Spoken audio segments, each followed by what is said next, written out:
It's a nightmare for anybody, especially a parent, when they discover that their child is face down in a pool. Oh, gosh. Happened to a Gosh. 2-year-old. She called 911. This happened in Florida, and the 911 operator is being called a hero today. Oh. 911, where's your emergency? Baby's on the pool. Hurry up, Okay, please. get the baby out. Stay on the line with me. Stay on the line. Get the baby out of the water. Okay, is the baby breathing? No, she's not. Okay, is anyone there trained in CPR? No, we're not.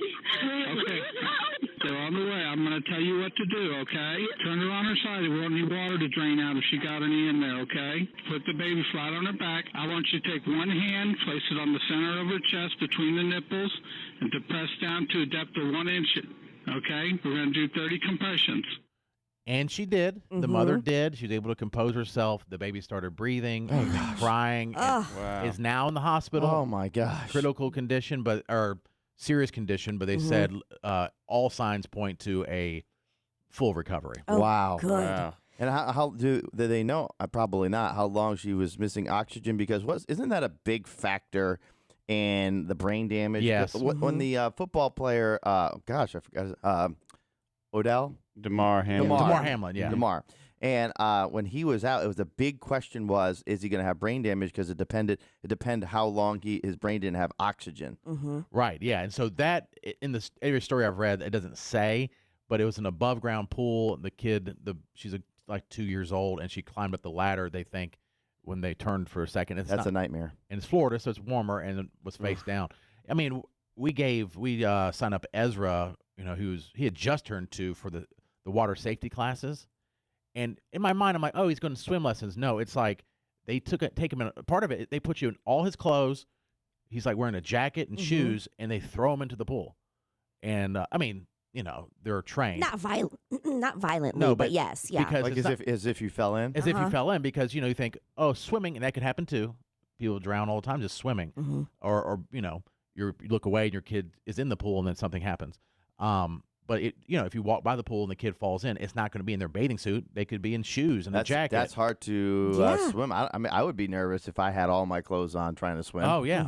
And so it was Way heavy. remarkable the way the lady, her name's Darlene, but taught Ezra was that event. I mean, he's 2 and he can't even communicate, at that age. And he as soon as he went in, he learned how to flip on his back by himself and float. And hopefully somebody, And how long do you think that Ezra could float for?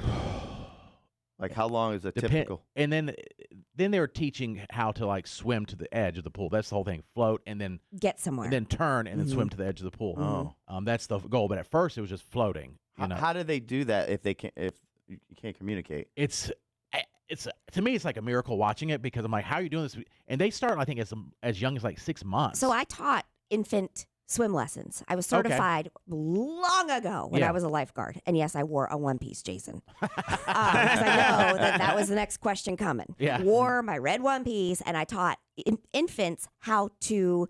People would say, oh, what are you doing? Teaching them how to swim?